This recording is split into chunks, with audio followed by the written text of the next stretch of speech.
Hello, so I wanted to do a video regarding obviously all the stuff that's happened in America recently and how it basically is not a good thing despite some people celebrating online.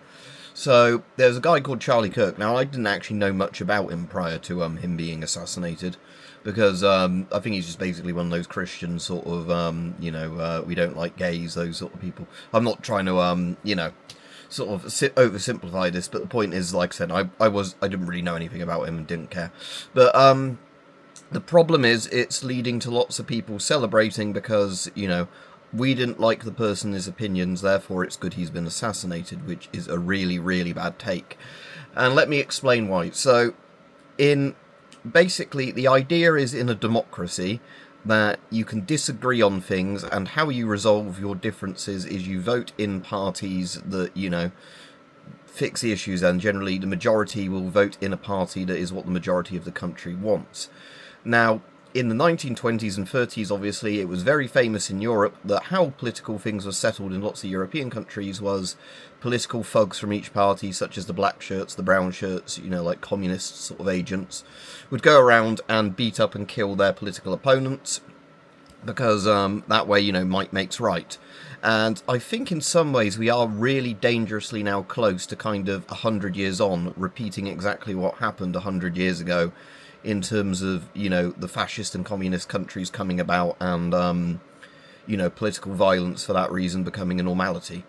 So the point is that if somebody, has opinions you don't like, but they speak them openly, you know what their opinions are, and, if you have a good opinion or not of that person.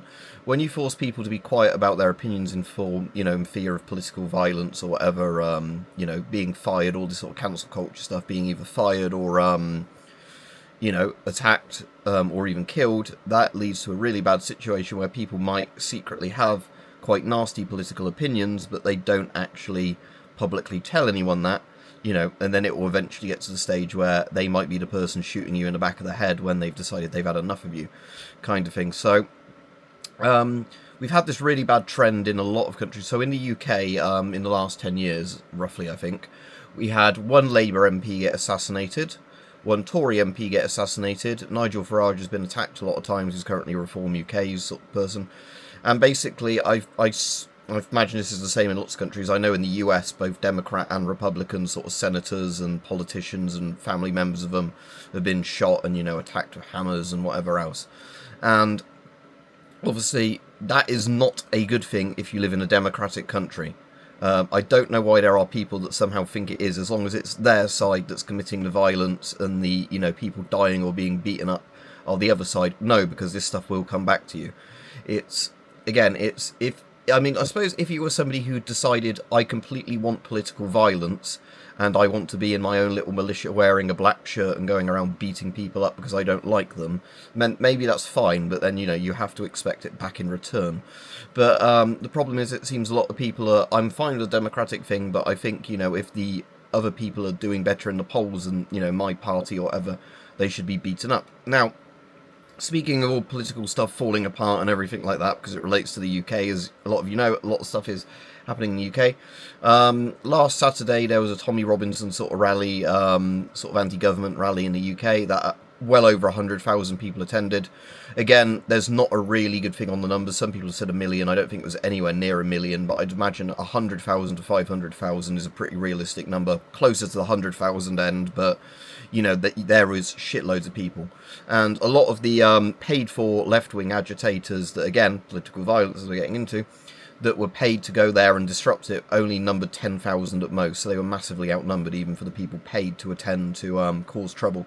So that's quite interesting. But regarding political sort of stuff falling apart, if the people weren't aware, because this actually happened last week, and because there was so much news last week all around the world, it's sort of been buried in the news. But it was in Nepal, the government basically got wiped out. So, as far as I'm aware, to summarise quickly, I think because government corruption was being put on like TikTok and YouTube videos and social media, the government just shut down lots of social media in a blanket ban.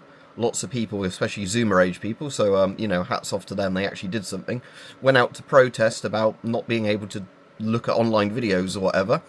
Idiots in the government decided the best way of dealing with this was to use violence against, again, using violence against peaceful people again, using violence against these protesters, then water cannoning, tear gassing, and then using live ammunition and killing protesters. That resulted in all of them just killing the police and killing government officials, storming the buildings and burning down their parliament and lots of their things. The government had to flee. There is now no government. The military has taken over and is now in talks with these people that, use this political violence as the new people there. So, like I said, this is this sort of situation where you have to say, is this the situation you want to go down? Because, like I said, obviously I'm not advocating any violence, as I keep saying. I need to be very careful what I say in the UK where we don't have free speech. But you set a very dangerous precedent if you start killing people and beating people up to try and suppress political opinions. A good saying is sunlight is the best sort of disinfectant, sanitation. So if somebody has horrible views and they're out in the open, you at least know you probably don't like that person and their opinions. But when, like I said, when people feel they have to be silenced because they worry that they're going to be essentially killed or whatever because of those opinions, beaten up, fired from their job because they have an opinion, they'll be quiet about it until they decide they've got a good chance to get at somebody else. And interestingly, regarding this stuff in America, it looks now like Trump is really going to start, or his administration is really going to start sort of using this as an advantage to clamp down on left sort of leaning people. So, he can use Charlie Kirk as his Horst Wessel if he was Hitler, just as a good historical parallel. And, now maybe he can have a Reichstag fire, maybe the White House can burn down. He can blame that on somebody, and then there will be lots of purges, and you won't have elections anymore.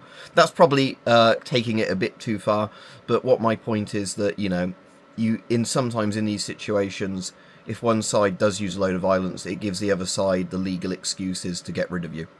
And as we were saying before in one of the streams, you really do not want the situation that lots of people suffered through in the first half of the 20th century after World War I, where you had, people being beat up and murdered because of their political opinions, and then in lots of Europe, very nasty political parties came into power, the communists, the fascists, the Nazis, and basically what happened in all these countries is they found groups that were easy to scapegoat and they didn't like, and then those people were, mistreated and even murdered, especially obviously the Nazis being the most famous example of just mass-scale killings.